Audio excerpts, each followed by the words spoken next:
Internet censorship is something that affects every one of us every day, whether at work, in school, college, or at home.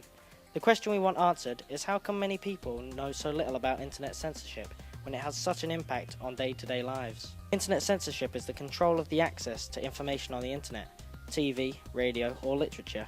It may be carried out by governments or by private organisations, such as the people you may work for. The government has recently ordered internet service providers to block the websites Newsbin and the Pirate Bay as they illegally distribute films, music and software across the internet, sparking controversy with open rights campaigners. Put together this short documentary to investigate what exactly internet censorship is and why it happens. So I suppose when it comes to the internet use, 99% of students in this college use it really well and use it really wisely. But we've also got to protect maybe the 1% that make mistakes. And this is about safeguarding. It is at the higher level, and a lot of our students are under 18. There is another side of it, of course, and that's bandwidth. YouTube is not too much of a problem, but I think you mentioned the foresight and what have you. Obviously, within the college we have a network, and that's pretty fast because it's all fibre-based and sort of generally inside. But as soon as you go out to the internet, you know, the college is paying for an internet connection. The bigger the bandwidth you want, the more it costs.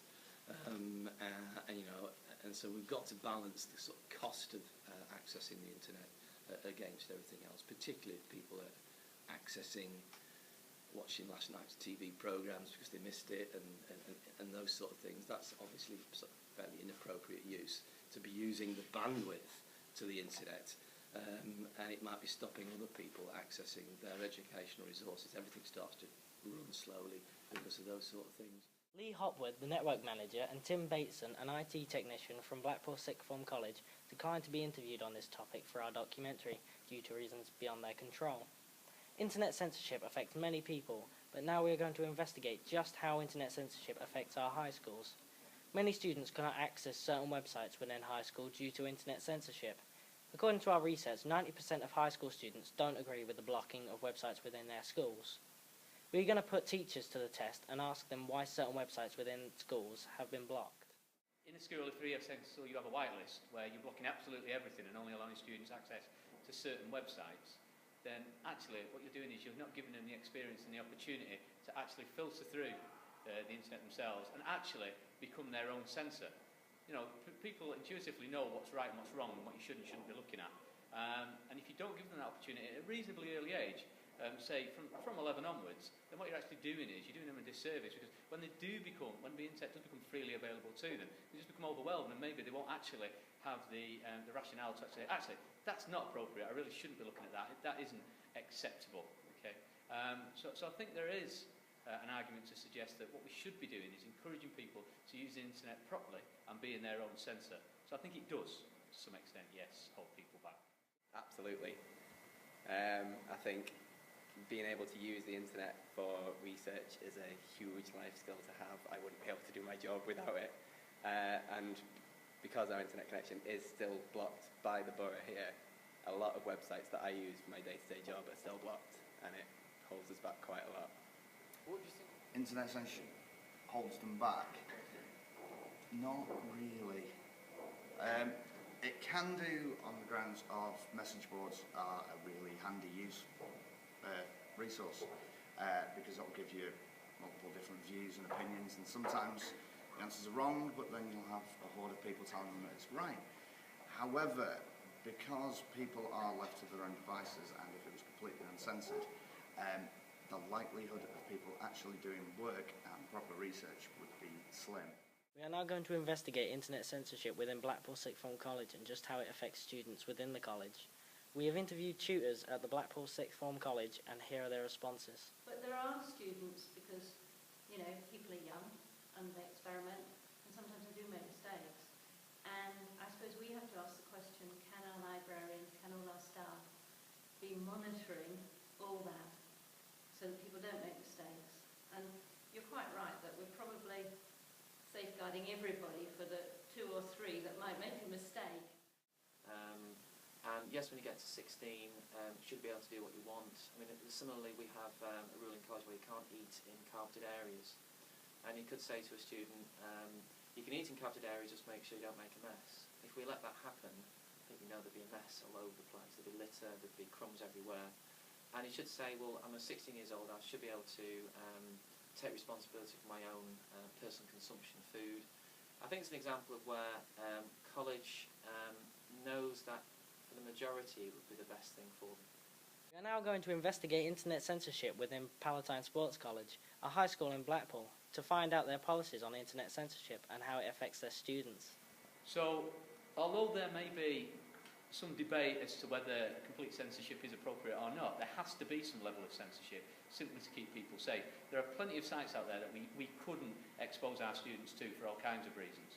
There's also an argument that actually they shouldn't be exposed to things like hotmail.com, because although they might be only accessing their email account for coursework that they send to and fro from their place of home to school, actually there's quite a lot of spam involved in something like hotmail.com, and that spam might be wholly inappropriate for somebody who's only 11 years old. So yeah, I think there is a lot of to and fro, and I think there is a lot of argument. Somebody like me would prefer to be less censorship, but I can understand the school's approach when it says, right, you know, this is wholly inappropriate. Students are finding ways around it as well. Even if you block certain sites, the kids will find proxies, they'll find a way around it. So what we do is we just stop it completely. You know, in the interests of keeping them safe. So, yeah, it's a hot debate, and not one with an easy answer, unfortunately. We've tried several ways of sort of like tackling it here, and we haven't come up with an ideal solution. We've tried whitelists, we've tried leaving pupils to come to their own conclusions as to what's appropriate and what's not. But ultimately, you know, there has to be some level of censorship. Within the school, it's kind of changed recently. We used to be on a whitelist system, which means everything's blocked except for certain websites that you allow. And you have to put them into a list and then they're allowed. Now we're on a blacklist system, which is far better because it means all of the internet's available except for certain websites that are blocked. So it means you can still use things like Google and still use the internet reasonably well. Throughout the interviews, we are going to be asking tutors from Blackpool Sixth Form College and Palatine Sports College a selection of questions that we created from your comments on internet censorship. The next question that we are going to ask the tutors is, why is the internet within the college censored, even though statistically 68.4% of students are against the blocking of websites in college? Well, I can't answer the technicality of how do you unblock it for, say, 30 students who are in a couple of media classes at a given time. Maybe you need to ask the network manager whether it's physically possible, okay? Because it may not be. It may be that once you unblock it, everybody, everywhere can access it, and that gives a different kind of problem, you know, that everybody's got to be looked after. True, but the students aren't running the college, and the managers are running the college, and the managers are listening to the students.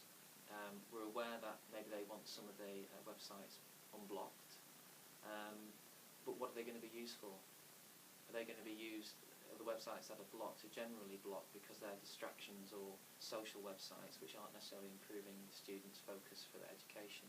So we see that if they're in this college, it should be focused on learning, because our utter responsibility is to get the students the best possible mark. The next question that we're going to ask tutors is, why are websites blocked within college? Surely students can be trusted, and after all, we are meant to be treated as adults in the college. So why are we restricted as to what we can access on the internet? We've just tended to follow the lines at the moment of other colleges. We've gone down the route of blocking certain sites according to category. Now, we are actually in the process of reviewing our filtering, particularly sites such as YouTube, for example. We are conscious of the wealth of educational resources on it, and we're also conscious of the downside. So what we're looking at now, as part of our new filtering policy, is just how far we can go with opening up completely. Even though there may be a heated debate on this subject, what is certain is the fact that however much money and time is put into the censorship of the web, technological advances in things such as proxies will always be available to bypass these blocks. For advanced users, things such as domain name system changes and virtual private networks are an easy way to get around the blocking of websites at home, such as the Pirate Bay and Newsbin, censored by the government. Technologically, the only way to censor the web is to shut it down completely.